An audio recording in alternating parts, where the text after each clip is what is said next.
Hello everyone, it's Jean from the Inky Owl Studio. This is part 2 in my Go Grunge Lacy journal, and I'm moving into making some ephemera for it. And so today I'd like to show you how I assembled this cute little topper tag, I guess you would call it. It fits inside the page and goes over the top like so, and then you can put a clip or whatever you want inside of it. And so then you have this on one page, this is the other, and then of course you can always take it out and do writing on the inside of them. So I like to put through, and it has a little pocket here in the front, right? And it's been laced around. All right, so we'll just go through and make one of those.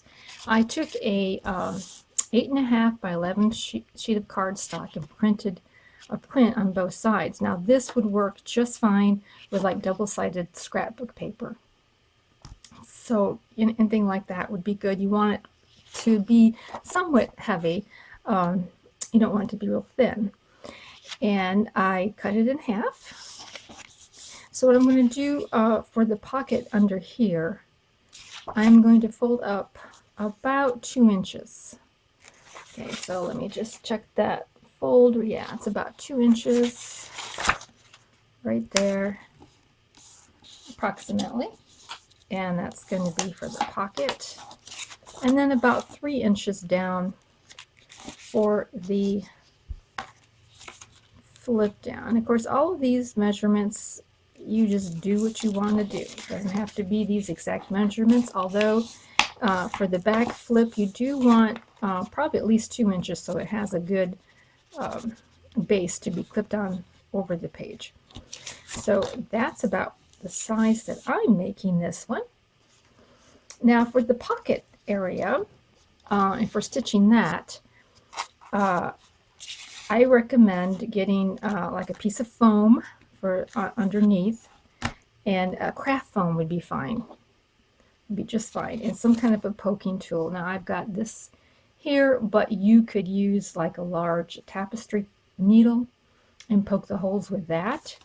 And of course, on the very bottom, you want something that is a healing mat or something that will not, you don't want to poke your surface. And so that basically that's what I'm going to be using. Now you can measure this, measure the distance of these holes by putting your ruler right along there. And I'm going to be doing these a fourth of an inch apart. And you want the first hole to be down from you don't want it at the very top, right? You don't want your hole to be there. You kind of want it to be in a little bit, and you want the last one to end a little bit on the inside too. So when you lay down your ruler, your first hole over here, you want it to be down just a little bit, like 1/8 of an inch from that top, right? The last hole is probably not as important, but the first hole, you want to give it a little bit of about 1/8 of an inch there at least. So we're just going to go through, and I'm just going to poke at 1/4 of an inch all the way down. You could also mark this with a pencil and go back in and do it that way as well. There we go. So I'm going to finish poking this side. Well, I can do it on camera. I guess we'll be okay, right?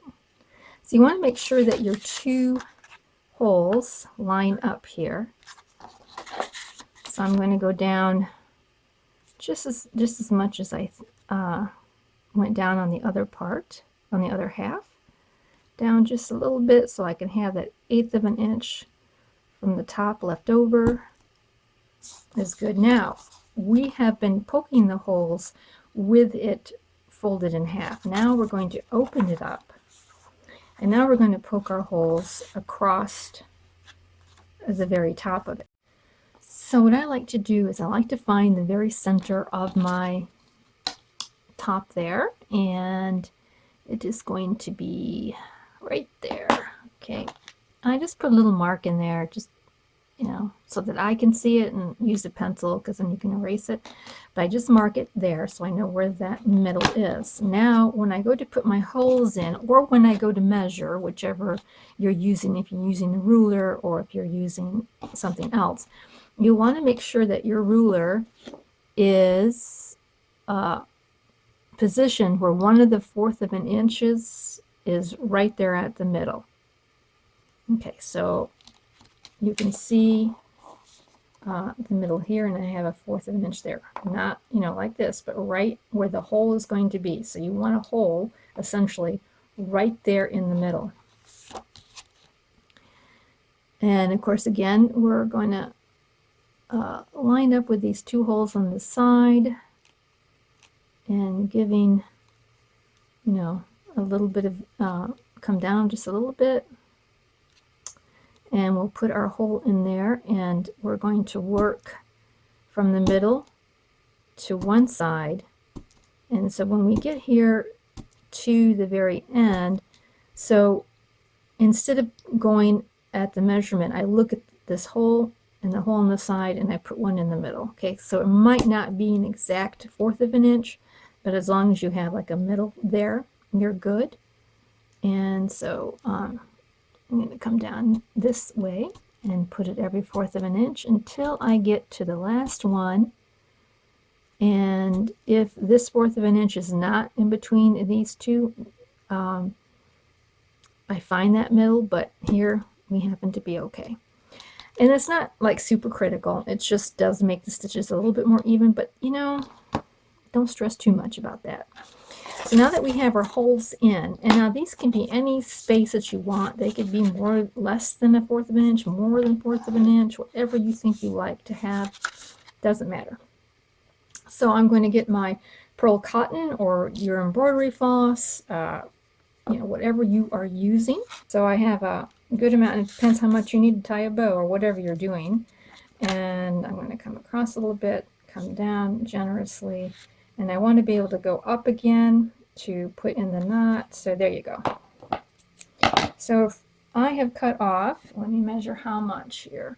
I have cut off, I've cut off about 18 inches to do the one side, and it's probably more than sufficient. I will say much more than sufficient. But you'll see what I mean when I start doing this. So with the single, with not folded, but with it single, we're going to come into the middle hole. We're going to leave the tail that we want. You know, I try to be generous just in case I change my mind about what I want to do. And then we're just going to sew in and out like this. And so this really reminds me, I don't know if any of you are old enough to remember those little punch cards that you get with some yarn and a big old plastic hairy needle that you got to learn to sew. I remember that so distinctly. Okay, so once you've gone across the top, you don't want to come in the very last hole. You want to come out the hole before that last hole, right? Okay, and then we're just going to unthread it, and we're going to get another length of thread, and we're going to finish the other side. So let me do that off camera. All right, I did it just like the other one. I went in the middle, went in and out, in and out, in and out. Now, an odd number of holes is probably the easiest to work with. If you can have an odd number of holes on the top, that would really be great. If you don't have an odd number, you can always readjust it. You know, you'll find a way. Isn't it, Gerald? I have confidence in you. So now we're going to fold it back together. And now this time, we definitely want to sew all of the little pieces together now. So we're just going to go in and out. There we go. In and out of these. Okay. And so once you come down to the end, I'm going to take my needle and I'm just going to come into these stitches the same direction all the way up. See, I have so much left over, but don't throw that away. I'll show you what you can do with all your little leftover pieces of embroidery floss. And then when I get there to the very top of that, I'm going to tie my knot 3 or 4 times. So I'm just going to take my loop, go under the loop, pull it through, hold it down with my needle so that the knot gets down there where my needle's at. And I do this about 3 times so that I can build up that knot area, like so. Okay, and I put a little tail on it. And what I'll do then is I'll come back in and I will put a little dab of glue there. Oops. And that way I know that that knot will stay secured. So I'll finish the other side. Now, of course, an alternative to doing this is just to pre-sew all of this before you glue the pocket up. You know, it won't be showing on this side, but you know, you can stitch it in with one thread. You can stitch it all the way through and just glue the sides together for the pocket. That is an alternative, but I really like this coming through. I don't know. I think it makes it kind of nifty. So now you can tie a bow, and on this one, that's what I did. And if you do tie a bow, it's probably a good idea to put a dab of glue on that little knot to kind of make that secure down there. But for this one, I'm going to do something different. I'm going to hang a charm. And this charm is a piece of crochet from a doily. And there were like these little flags all the way around the doily, and I just cut one off because I thought that is so cute. So what I'm going to do is hang a little charm on there, but this could very well be like a metal charm. And essentially I'm just going to create a loop. So I'm just going to go in like so. And then what I would do is make a knot here and determine how much I want it to hang down about like that. So I'm going to put a knot in right about here.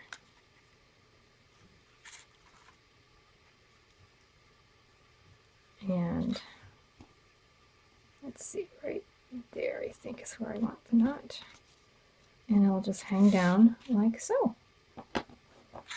Okay, and I might put in like another knot right over it. And let's see here. Yep. So like I say, this could very well be a metal charm or whatever you want it to be. Okay, and so that'll be just the little something that's going to hang down off of that. I like that, really nice. Okay, it turned out awesome. Now what I want to do, because of this fold here, and I want to make sure that I have it reinforced, and it's, you know, this is cardstock, and I even feel like it could tear over time. So I think it's just a good practice to kind of reinforce that fold over seam. And of course I'm going to glue down my washi tape because I don't want it going anyplace. I don't necessarily want it to show, but maybe you do. Now let's take our photograph or our digital, and I want to just dress it up because this is a grungy journal and I don't want it to be clean, everything to be clean and neat. I need a little bit of grunge going on. So of course we're going to go in and we're going to do the outside, and I'm using a walnut stain for the grunging. But then I want to distress this a little bit. So I am going to just sort of work down and just sort of like twisting like this. This photo got bent someplace. I'm going to take Now these are scissors that are supposed to give a deckled edge, but even these are too uniform. So what I'm going to do is I'm just going to take a little chomp out. Like take a little chomp out there, maybe, oh, just a little chomp, okay, at a couple little corners. All right, and I might come in here and just tear, like a little tear, like, you know, it got torn. So here is the photo distressed. I'm going to go in and highlight those little chompy places, that little tear a little bit. All right, so now it looks distressed, and that is what I was going for. So let me glue this in. Now I did order some authentic vintage letters and ledger papers and such that I want to eventually put into this journal, and they are, of course, distressed because of their age and everything. So kind of wanted these photographs to kind of meet that. I think they'll stay over that definition there. So these ladies are lovely. I love these. Are from Ruby and Pearl, and I just love these. So I reduced her photo way down. So for the trim, I don't want to put in anything too distracting because these are small images. So I'm going to just put this in here on the side, and then I have a little mother of pearl button that I am going to glue over it. I am, as I look at this here, don't mind it to be too white, but I think I might just do a little gentle discoloration, just a tiny bit, maybe just yeah, just a little bit, just a tiny bit. And let's get this glued in to the side. A bit of whoops, I have a little bit of pearl cotton inside there for just a little pop of color. And so now we have the front of it done. I don't know if that, I may have to put a different glue in there. Let's just see if this won't catch. I'll just put it aside and let it dry. So now I need to do the back. And so with the back, being that this is kind of short, I just love the idea of some lace hanging down. And I have chosen this here as part of the lace right there. I'm going to choose a little section of that, and I have some of this that I've tea stained. Maybe kind of do a couple of layers like that. Okay, and I think I may have to put in some Fabri-Tac on that button, but we'll see. So let's get this measured out. Right about there.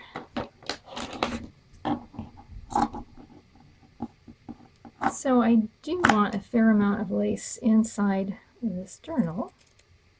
Not overly done, but you know, here and there, I think it's a good deal.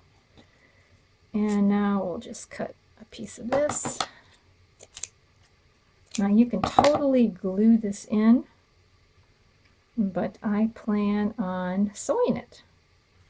So let me put this to my machine. Okie doke. So this has been sewn in. It looks really nice. It'll look really cute over a page. And it's got the little charm. It's got a little pocket for something eventually there.